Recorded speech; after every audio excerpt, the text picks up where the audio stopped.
Hello बच्चों, बेटा आज हम लोग पढ़ेंगे प्रोजेक्टाइल मोशन। ठीक है, मोशन इन प्लेन में हम लोग ने कल डिस्कस किया था कल के लेक्चर में कि vector cross product and vectors का जो है डॉट प्रोडक्ट, ये दोनों चीज़ें डिस्कस किया। फिर उसके बाद से मोशन इन अ प्लेन यानी कि डिफरेंट वेरिएबल्स और इक्वेशंस ऑफ मोशंस, ये सारी चीज़ें हम लोगों ने किसी भी प्लेन के लिए यानी कि 2D प्लेन के लिए डिस्कस किया था। अब आज हम लोग डिस्कस करेंगे क्या, प्रोजेक्टाइल मोशन। ठीक है, यानी कि मोशन इन अ प्लेन यानी कि किसी भी प्लेन में किसी भी बॉडी को अगर प्रोजेक्ट कर दिया जाए, थ्रो कर दिया जाए, ठीक है, तो उसका मोशन कैसा होगा, इसके नेचर के बारे में, उसके बिहेवियर के बारे में आज हम लोग डिस्कस करेंगे। ठीक है, तो अगर हम प्रोजेक्टाइल मोशन की बात कर रहे हैं, मतलब कि अगर कोई चीज़ प्रोजेक्ट कर रहे हैं और उसका जो मोशन है प्रोजेक्टाइल है, तो इसका मतलब क्या हुआ, ये चीज़ पहले आप जान लो कि किसी भी चीज़ को प्रोजेक्ट कर दिया, मतलब कि इनिशियली हमने उसको कुछ भी फोर्स दे करके उसको थ्रो कर दिया। थ्रो करने के बाद अगर वो बॉडी मूव कर रही है, चाहे जैसे भी मूव कर रही हो, लेकिन उस पर कोई एडिशनल एक्सलरेटिंग फोर्स काम नहीं कर रहा है सिवाय ग्रेविटी के। ठीक है, यानी कि जैसे कि अगर मान लो हमने इसको ऐसे थ्रो कर दिया, तो ऐसे थ्रो किया तो इसको जाना चाहिए सीधे, क्योंकि हमने तो एक्सलेशन इसको फॉरवर्ड डायरेक्शन में दिया है, लेकिन इसको जाना चाहिए सीधे। लेकिन कुछ टाइम के बाद से देखोगे तो ये ज़मीन पे आ जाती है। क्यों आ जाती है? क्योंकि इस पे इसको जो है कौन पुल कर रहा है, ग्रेविटी पुल कर रही है, यानी कि ग्रेविटी इसको नीचे की तरफ पुल करते हुए चली जा रही है। ठीक है, तो ग्रेविटी जब उसको नीचे की तरफ पुल करे, मतलब इस पर कौन सा फोर्स, यानी कि जब हमने फोर्स लगाया था स्टार्टिंग में, व्हाटएवर इसको थ्रो करने के लिए फोर्स तो लगाया था, लेकिन उस फोर्स का जो है इफेक्ट धीरे धीरे खत्म हो जाएगा। फिर इस पर कौन सा फोर्स काम कर रहा होगा, सिर्फ ग्रेविटी काम कर रही होगी। यानी कि कोई भी बॉडी अगर ग्रेविटी के इफेक्ट में या ग्रेविटी के इन्फ्लुएंस में मोशन कर रही है, ठीक है, यानी एक बार फोर्स उस पर अप्लाई करने के बाद से, एक बार उसको जो है प्रोजेक्ट करने के बाद से, अगर बॉडी जो है सिर्फ और सिर्फ ग्रेविटी के इफेक्ट में मोशन कर रही है, तो उसको हम बोलेंगे प्रोजेक्टाइल मोशन। ठीक है, तो प्रोजेक्टाइल मोशन बेसिकली देखा जाए तो 3 तरह के प्रोजेक्टाइल मोशंस हैं। एक आपका हॉरिजॉन्टल प्रोजेक्टाइल, यानी कि हो सकता है कि बिल्कुल ऐसे हॉरिजॉन्टली हमने इसको प्रोजेक्ट कर दिया। दूसरा ऑब्लिक प्रोजेक्टाइल, यानी कि कुछ एंगल से अगर उसको, या एंगल प्रोजेक्शन कह सकते हैं, कुछ एंगल से इसको प्रोजेक्ट कर दिया। जैसे कि मान लो इसको ऐसे ऊपर की तरफ हमने इसको ऐसे थ्रो किया, ठीक है, तो ये ऑब्लिक प्रोजेक्शन। इसके अलावा इंक्लाइंड प्रोजेक्टाइल भी होता है कि किसी भी, अगर मान लीजिए अभी हमारा जो सरफेस है, जिस सरफेस पे हम खड़े हैं, ये हमारा सरफेस क्या है, बिल्कुल क्या है, मतलब स्ट्रेट है, यानी कि हॉरिजॉन्टल है। और अगर हॉरिजॉन्टल ना होकर के ये थोड़ा सा इंक्लाइंड होता उसके सरफेस पे, और तब वहाँ से अगर हम किसी चीज़ को प्रोजेक्ट करते, ठीक है, तो उसका नेचर अलग होता। तो फिलहाल आज हम लोग पढ़ेंगे horizontal projectile and oblique projectile normally. ठीक है, क्योंकि इंक्लाइंड वाला पोर्शन आपके सिलेबस में नहीं है। चलिए हम बात कर रहे थे प्रोजेक्टाइल की।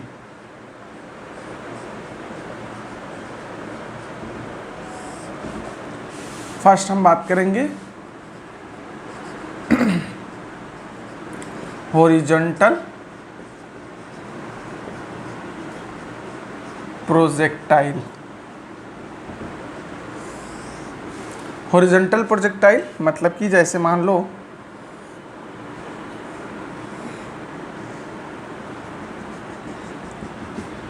This is a base or surface, यहाँ से कोई पर्सन है,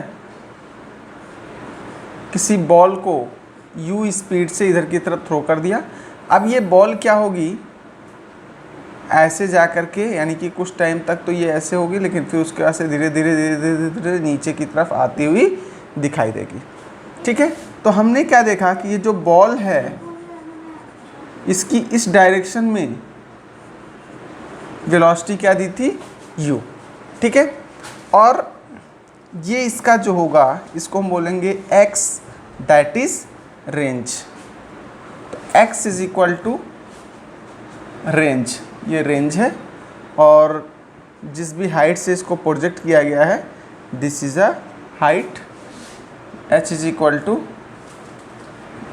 हाइट ऑफ प्रोजेक्शन, किस हाइट से प्रोजेक्ट किया गया है। u आपका क्या है, इनिशियल स्पीड।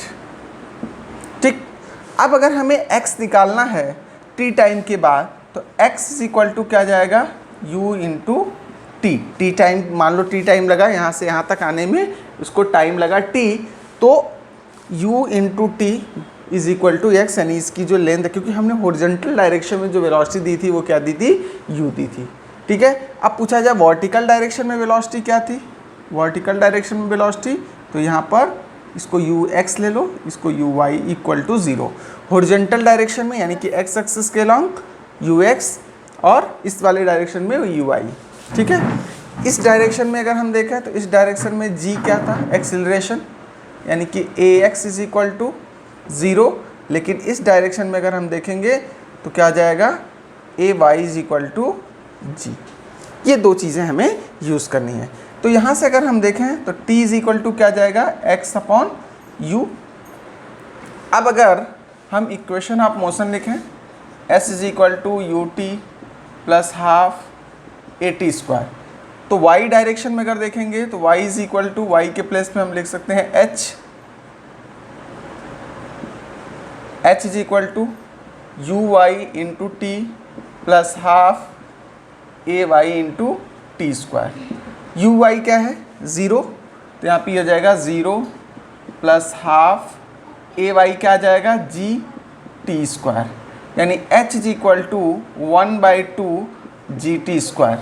ये इतनी बात क्लियर हो गई।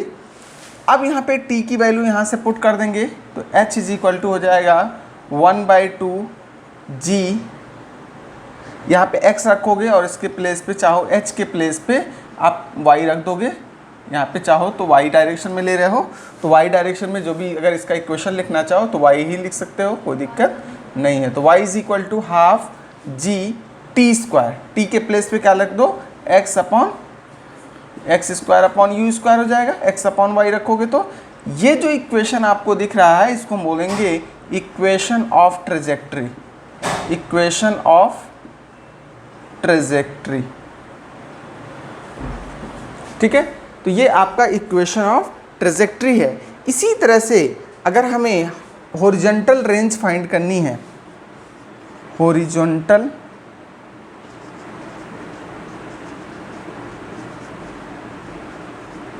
रेंज, तो हॉरिजॉन्टल रेंज आपको पता है x इज इक्वल टू, मान लो t टाइम लगा तो t टाइम के बाद से u इंटू टी ये आ जाएगा आपका, यानी कि हॉरिजॉन्टल डायरेक्शन में जो भी वेलोसिटी है u, ठीक है, और जो भी टाइम पीरियड है वो t। उसी तरह से h हाइट,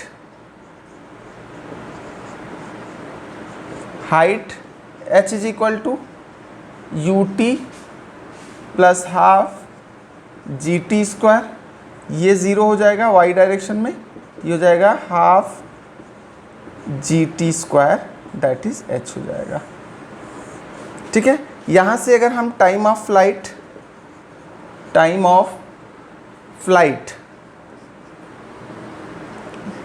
फ्लाइट की बात करेंगे, टाइम ऑफ फ्लाइट, तो यहाँ से t is equal to under root 2h upon g आ जाएगा।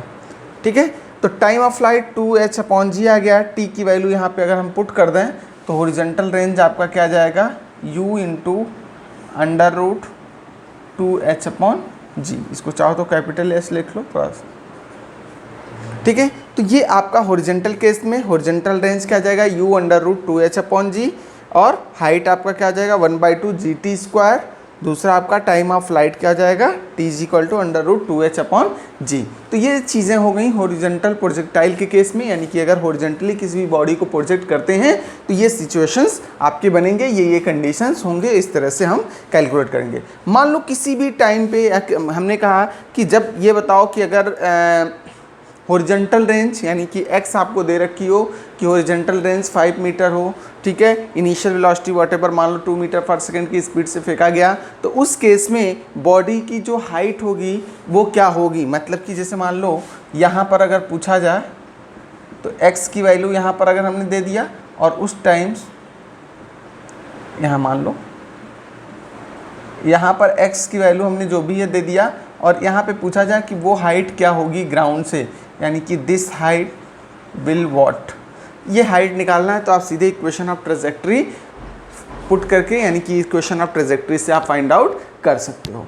ठीक है, इसके बाद से हम बात करेंगे ऑब्लिक प्रोजेक्टाइल की। ऑब्लिक प्रोजेक्टाइल क्या होता है?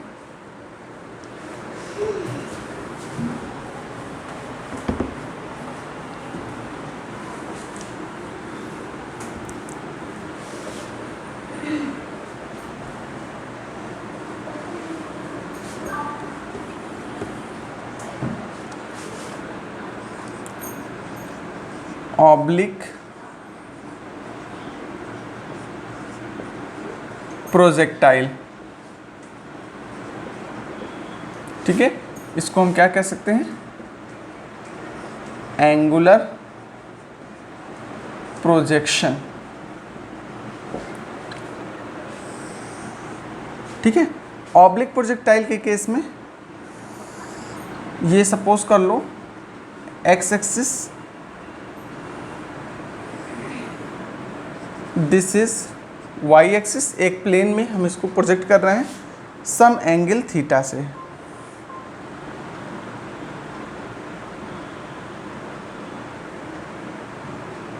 हमने इसको प्रोजेक्ट किया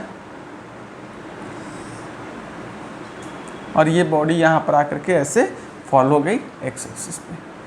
तो यहाँ से यहाँ तक जो इसकी रेंज होगी इसको हम बोलेंगे क्या? Range is equal to R. ठीक है, जो इसके टॉप मोस्ट पॉइंट की अगर हम बात करें तो ये आपकी हो जाएगी maximum height.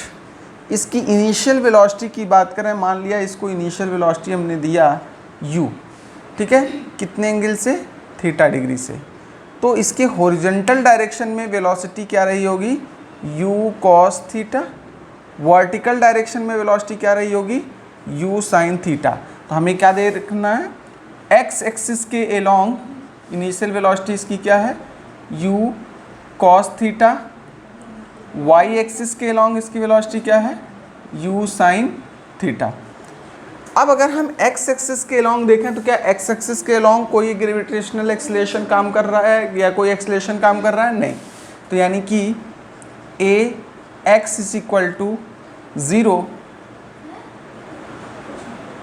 A Y is equal to, देखो बॉडी ऊपर जा रही है तो g की वैल्यू क्या हो जाएगी? -g। ठीक है, अब अगर हम पूछें कि बताओ इसकी फाइनल वेलोसिटी क्या होगी, ठीक है, तो फाइनल वेलोसिटी जैसे मान लो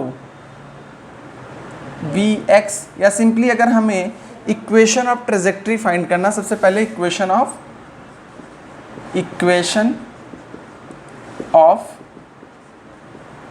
ट्रेजेक्ट्री ये फाइंड करना है। तो इक्वेशन ऑफ ट्रेजेक्ट्री के लिए हम क्या यूज करेंगे? s is equal to you T plus half A T square. मान लिया कि जो भी टाइम पीरियड है t है। तो एक चीज बताओ,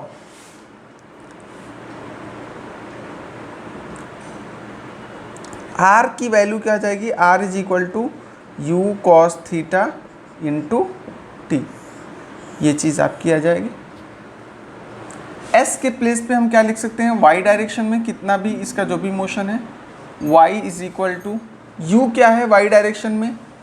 u साइन थीटा इंटू मान लिया कि टाइम पीरियड t है, प्लस हाफ a के प्लेस पे लिख सकते हैं क्या? -g और t square.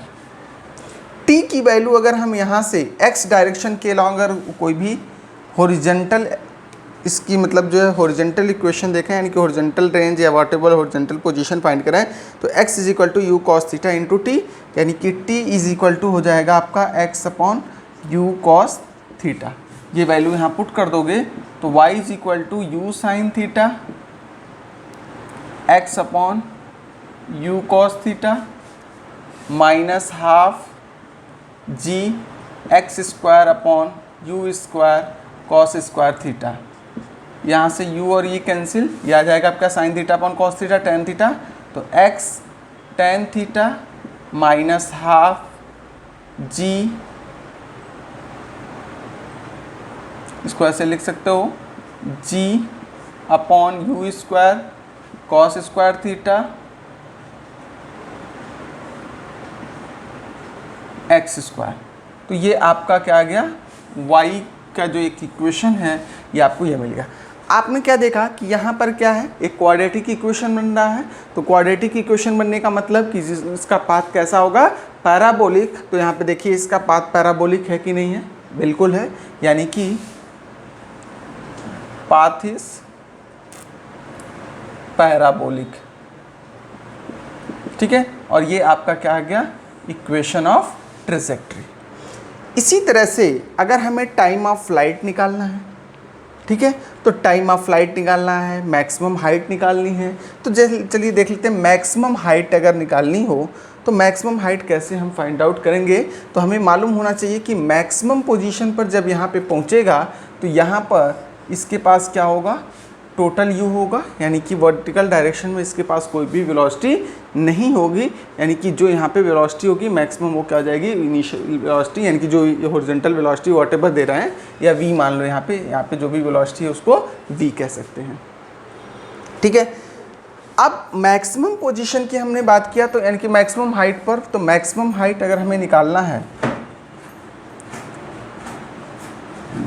H max is equal to you, y direction में हमने वेलोसिटी दिया, टी बाई टू, टाइम जो भी लिया, या टी ही ले लो कि मैक्सिमम हाइट तक टाइम टी बाई टू ले लो, कि देखो मैक्सिमम हाइट पर जो इसकी टाइम होगी वो टी बाई टू तक यहाँ से यहाँ तक पहुँचेगी, फिर टी बाई टू में यहाँ से यहाँ तक।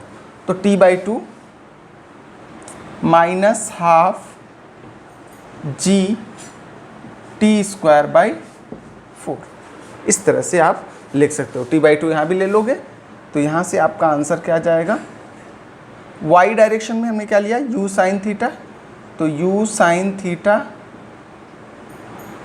T by two minus g T square by 8।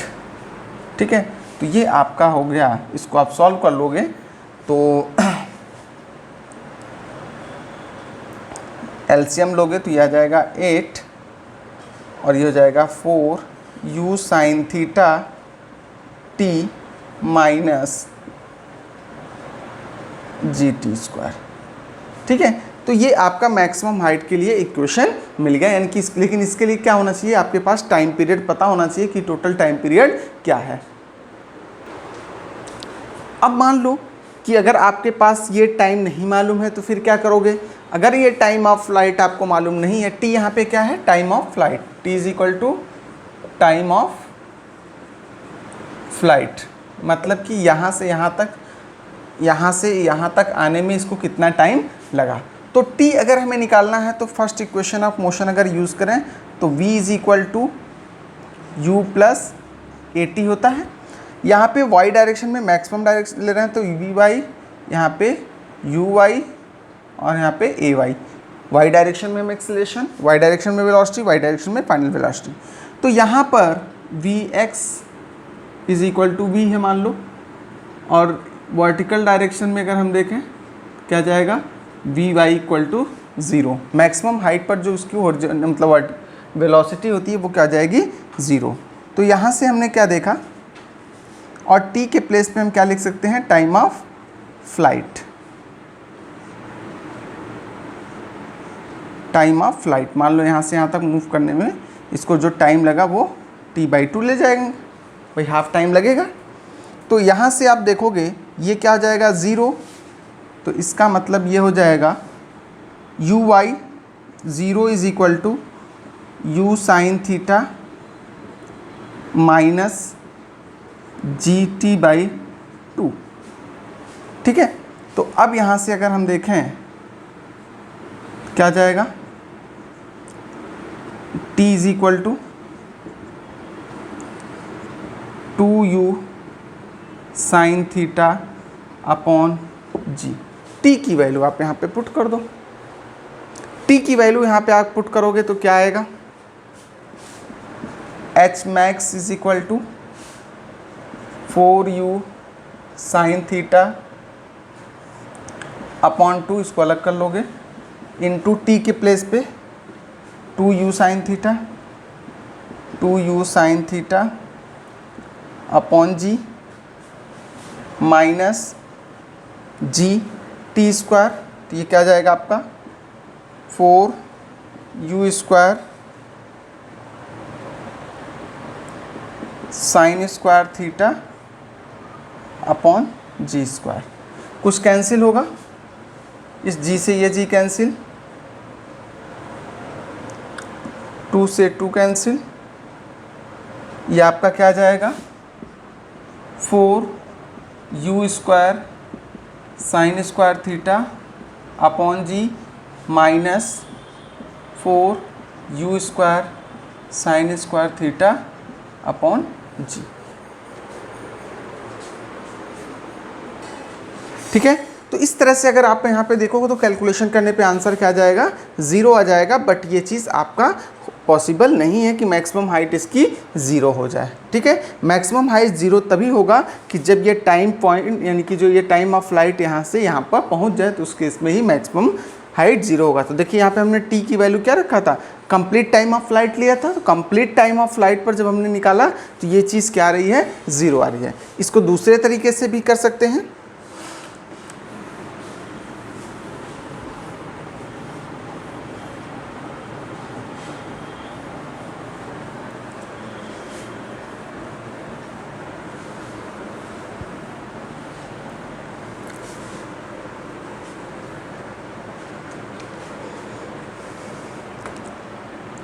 Time of flight को हमने लिखा टी या टी ही रहने दो, कोई दिक्कत नहीं है।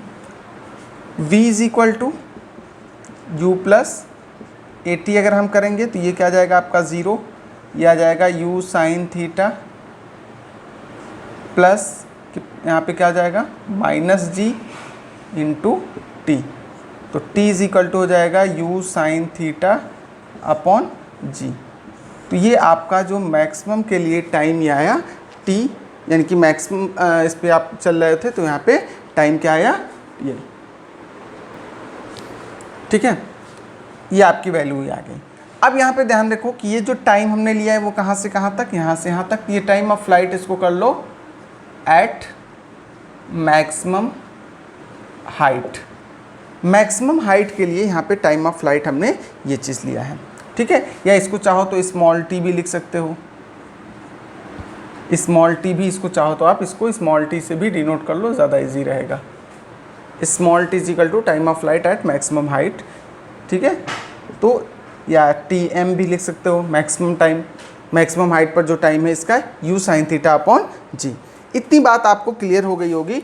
अब यहाँ पर अगर हम देखें कंप्लीट फ्लाइट के लिए क्या होगा, तो कंप्लीट फ्लाइट के लिए अगर हम देखें तो h is equal to you t, यहाँ पे टाइम ऑफ फ्लाइट ले लो, time of flight plus half ji t f square. यहाँ पे h क्या हो जाएगा 0 हो जाएगा। इसका मतलब भाई देखो यहाँ से यहाँ तक क्या आ जाएगा, कंप्लीट टाइम ऑफ फ्लाइट के लिए हाइट क्या होनी चाहिए 0, यानी जहाँ से चला वहीं पे वापस आ गया उसी सरफेस पे। u sine theta into T F minus half जी टी एफ स्क्वायर। यहाँ से अगर हम टाइम ऑफ फ्लाइट निकालें तो ये क्या आ जाएगा, इसको इधर लेकर के आ जाएं तो g t f square is equal to 2u sine theta t f upon g, ये कैंसिल हो जाएगा। तो टाइम ऑफ फ्लाइट आपका आ जाएगा 2u sine theta upon g. तो ये टाइम ऑफ फ्लाइट आपका क्या आ गया 2u साइन थीटा अपॉन जी, यानी कि यहाँ से यहाँ तक पहुँचने में जो टोटल टाइम है 2u sine theta upon g. ठीक है, अब अगर आपको मान लो निकालना है कि हॉरिजॉन्टल रेंज क्या होगा, तो हॉरिजॉन्टल रेंज आर आपको निकालनी है, तो u cos थीटा इंटू यहाँ पे x डायरेक्शन में तो t ही ले लो। हॉरिजॉन्टल रेंज यानी कि आपको यहाँ पे r चाहिए और ये t की पूरे कंप्लीट टाइम ऑफ फ्लाइट के लिए, तो यहाँ पे t की वैल्यू पुट कर दोगे, हॉरिजॉन्टल रेंज निकल जाएगा। चलिए देखते हैं कैसे होगा।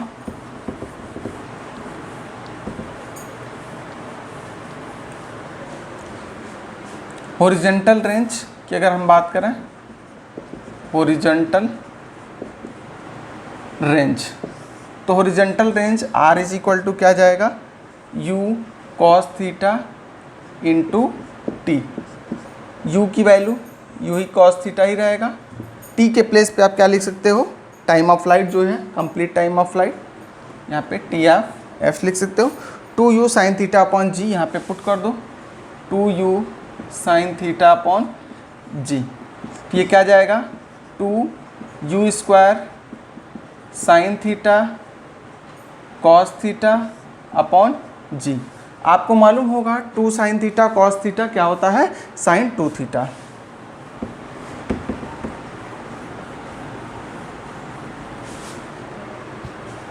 तो इसको हम लिख सकते हैं क्या, u square 2 sine theta cos theta upon g. इस पूरे को क्या लिख सकते हैं, u square sine 2 theta upon g. तो हॉरिजॉन्टल रेंज का आपका फार्मूला आ गया u square sine 2 theta upon g. ठीक है, तो आपके पास मिल गया horizontal range, time of flight. अब आपको अगर चाहिए मैक्सिमम रेंज, मैक्सिमम हाइट, तो मैक्सिमम हाइट के लिए आप क्या करोगे,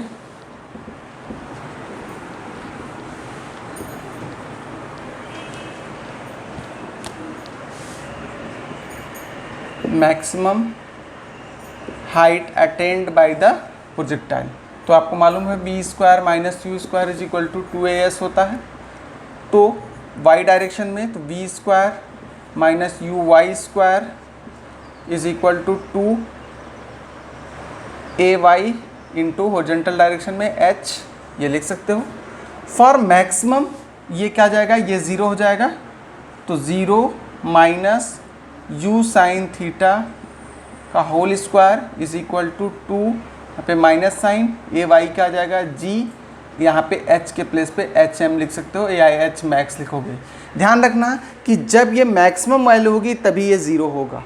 ठीक है, यानी कि जब तक आपने इसको सिर्फ h लिखा है तब तक इसको 0 नहीं करेंगे, लेकिन जैसे इसको 0 करेंगे तो इसको हमें मैक्सिमम वैल्यू कहनी पड़ेगी, ये मैक्सिमम हो जाएगा।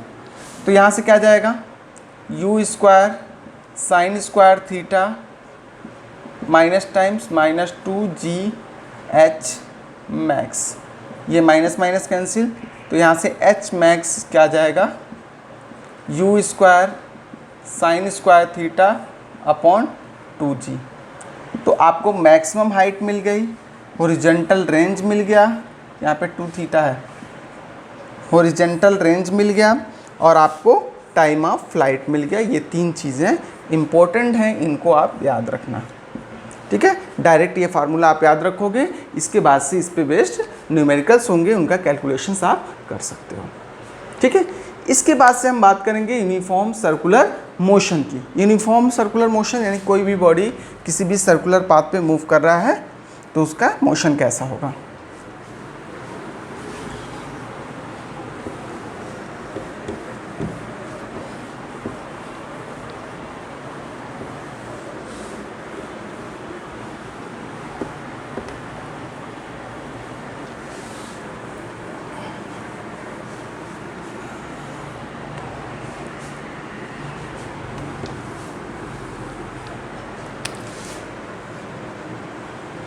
यूनिफॉर्म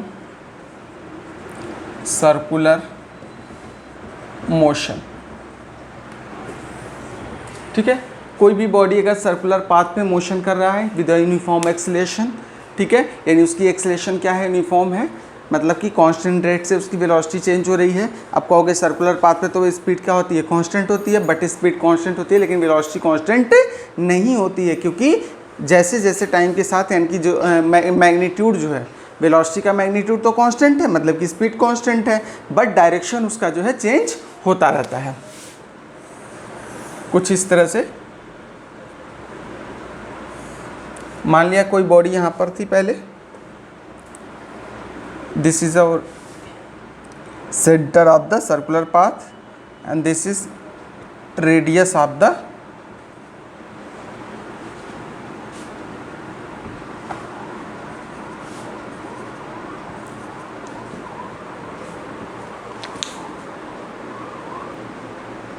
ठीक है, तो ये आपका क्या हो जाएगा, रेडियस। अब ये बॉडी मान लो मूव करके यहाँ पे आ गई, यहाँ पे इसकी जो वेलोसिटी थी वो इस डायरेक्शन में थी, यहाँ पे वेलोसिटी इस डायरेक्शन में लीनियर वेलोसिटी थी। तो यहाँ पर अगर इसने मूव किया, इसके अंदर कुछ डिस्प्लेसमेंट हुआ जिसको हम कह सकते हैं क्या, डेल्टा थीटा। जो भी इसके एंगुलर चेंज हुआ, एंगल में चेंज हुआ, उसको हम डेल्टा थीटा कह सकते हैं। और ये जो आपका पाथ है इसको हमने लीनियर पाथ को x कह दिया, ठीक है। तो आपको मालूम होना चाहिए कि delta theta is equal to, यानी कि angle is equal to arc upon radius होता है। Delta theta is equal to r क्या है, x अपॉन रेडियस r, ठीक है। तो यहाँ से आपको मालूम होना चाहिए, तो x is equal to r delta theta, इस तरह से हम लिख सकते हैं, ठीक है। या फिर यहाँ पे सीधे कह सकते हैं कि पोजीशन में चेंज कितना हुआ, delta x is equal to r delta theta. This is a linear displacement और दिस इज एंगुलर डिस्प्लेसमेंट, ठीक है।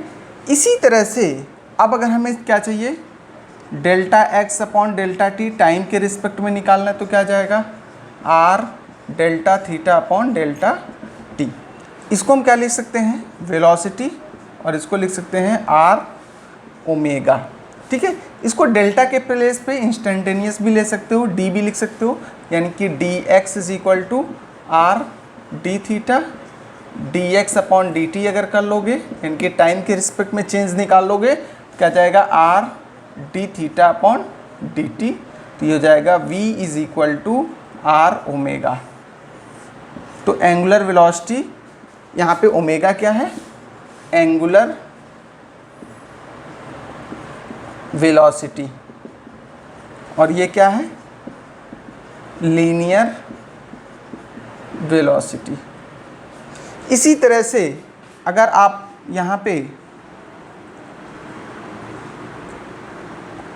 dv बाई dt कर लोगे, क्या आ जाएगा, dv बाई dt अगर आप कर लोगे तो ये आ जाएगा आपका d by d t of r omega, यानी इसको लिख सकते हो r d omega upon d t, that is acceleration. तो यहाँ पे ये लीनियर एक्सेलरेशन हो जाएगा आर इंटू अल्फ़ा।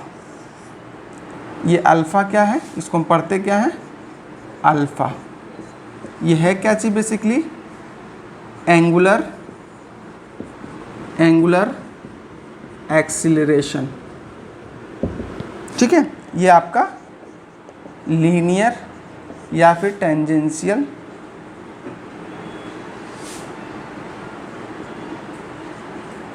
एक्सीलरेशन कह सकते हो, ठीक है।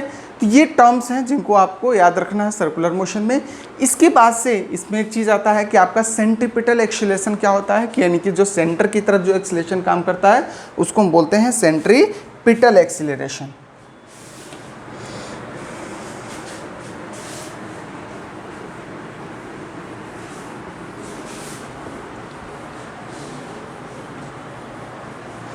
इसका डेरिवेशन जब हमने थ्योरी क्लास कराई थी, यानी कि जो प्रॉपर क्लासेस चल रहे थे उसमें हमने इसका डेरिवेशन भी कराया था।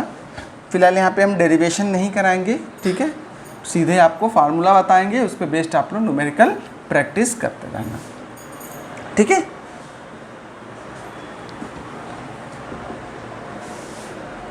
क्योंकि ये रिवीजन क्लास है तो रिवीजन में आपको थोड़ा सा शॉर्ट में ही करना, क्योंकि अभी पूरा का पूरा जो है एक लेक्चर उस पर बन जाएगा अगर डेरिवेशन कराने बैठ गए तो आपको सेंट्रीपिटल एक्सीलरेशन निकालना है। तो सेंट्रीपिटल एक्सीलरेशन हो जाएगा v स्क्वायर अपॉन आर, ठीक है। बाय डेरिवेशन आपका जो सेंट्रीपिटल एक्सीलरेशन आता है वो क्या आता है, v स्क्वायर अपॉन आर। यानी कि अगर आप देखो कोई भी बॉडी किसी सर्कुलर पाथ पे अगर मूव करती है तो इसके पास दो एक्सीलरेशंस होते हैं। एक एक्सीलरेशन अंदर की तरफ जिसको हम सेंट्रीपिटल एक्सीलरेशन कह सकते हैं, एक इसके टेंजेंट के अलोंग एक्सीलरेशन काम करता है जिसको हम टेंजेंशियल एक्सीलरेशन कह सकते हैं। ओवरऑल इस बॉडी पे जो नेट एक्सीलरेशन काम कर रहा होगा दैट इज़ ए। तो ए अगर वेक्टर के फॉर्म में इसको ले लें तो A vector is equal to इन दोनों का क्या होना चाहिए, रिजल्टेंट भाई देखोगे parallelogram law of vector addition use करेंगे तो A C plus A T vector, ये चीज़ हमें यानी कि जो इन दोनों का रिजल्टेंट मैग्नीट्यूड निकालना होगा तो क्या आ जाएगा, a is equal to under root यानी कि mod of A vector is equal to under root A C का मॉड का स्क्वायर प्लस ए टी का मॉड का square plus 2 mod of A C mod of A T cos theta. इसका जो magnitude है इसको हमने लिख लिया A C square plus A T square plus 2 A C A T cos. देखो इन दोनों के बीच में एंगल कितना होगा 90 डिग्री। देखो ये रेडियस है अलोंग द रेडियल यानी कि जो आपका सेंट्रीपिटल एक्सीलरेशन होता है एक्ट्स अलोंग रेडियस के अलोंग काम करता है। तो रेडियस और टेंजेंशियल एक्सीलरेशन उस पॉइंट के टेंजेंट पर। तो रेडियल एक्सीलरेशन और टेंजेंशियल एक्सीलरेशन दोनों क्या होते हैं, एक दूसरे के परपेंडिकुलर। भाई देखो टेंजेंट और रेडियस एक दूसरे के परपेंडिकुलर, तो उसके अलोंग एक्ट करने वाले जो एक्सीलरेशन होंगे वो भी परपेंडिकुलर। तो यहाँ पे थीटा क्या आ जाएगा 90 डिग्री। तो ये वैल्यू आपकी क्या हो गई 0, यानी कि a इज इक्वल टू हो जाएगा under root A C square plus A T square. इसको थोड़ा सा और बड़े में कर लेते हैं, a is equal to under root A C square plus A T square. यानी कि अगर आपको ओवरऑल एक्सीलरेशन दे रखा हो, टेंजेंशियल एक्सीलरेशन की ज़रूरत हो या सेंट्रीपिटल की ज़रूरत हो, मतलब इन तीनों में से कोई भी दो चीज़ें दी गई हैं, एक चीज़ आप फाइंड आउट कर सकते हो। ठीक है, तो ये चीज़ें कॉन्सेप्ट थी थोड़ा सा सर्कुलर मोशन से रिलेटेड। तो ये सारी चीज़ें आप लोग देख लेना। ठीक है, तो आज के लिए फ़िलहाल इतना ही। और आपका ये जो चैप्टर है मोशन इन अ प्लेन, तो ये कंप्लीट हो गया इसका रिवीजन वर्क। ठीक है, तो अब बाकी नेक्स्ट क्लास जो होगी उसमें हम लोग एनएलएम पढ़ेंगे, यानी कि न्यूटन्स लॉज ऑफ मोशन, यानी कि जो कि एनसीईआरटी का चैप्टर नंबर 5 है। ठीक है, तो उसका रिवीजन वर्क हम लोग नेक्स्ट क्लास में कंप्लीट करेंगे।